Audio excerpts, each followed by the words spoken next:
Alrighty, so as you can see here on the right-hand side of my screen, it's going to be what the teacher is presenting on the CART computer.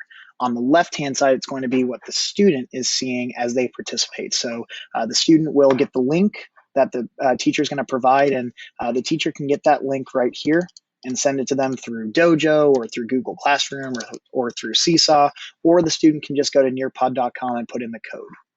But for the student, once they go to that link, they'll click on load lesson or join lesson. Okay. And now the teacher will start the video. So on the right-hand side, you're seeing the teacher view, and then on the left-hand side, it's the student view.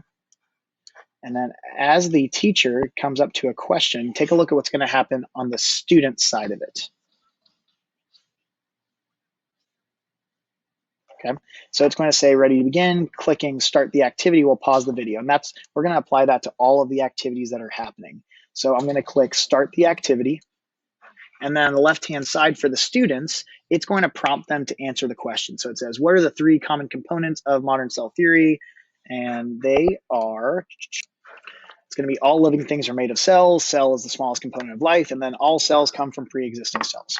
The student will click submit.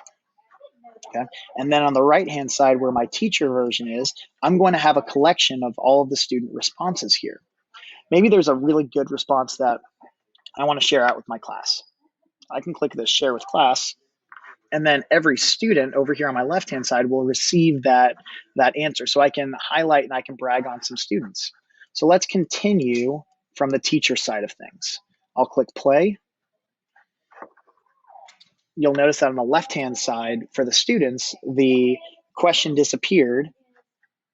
Let's go ahead and fast forward to our multiple choice question. So now we've gotten to the multiple choice question. What are the two types of viral reproductions? And I can see a breakdown by the whole class, or I can see the individual students right here. So let's say that I get this wrong. Okay, so on the left-hand side, the student side, the student responded to the question. On the right-hand side, you'll see all the student responses. Now, in Edpuzzle, there's this nice feature where you can pull a grade for each individual student. Nearpod hasn't gotten there yet, at least not that I've been able to see. When you come in to view the final reports, which let's take a look at that. We're going to exit out as the teacher. I'm going to go into this one that I've already done previously.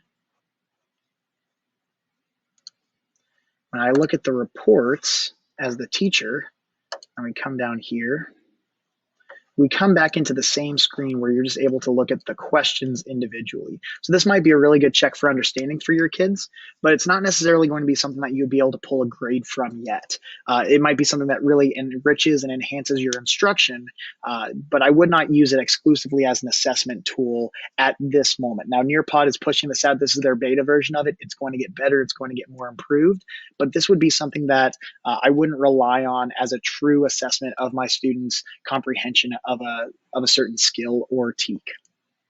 Similarly, if you use that student pace session, your student responses will show up the exact same way that they would in the live participation version as well.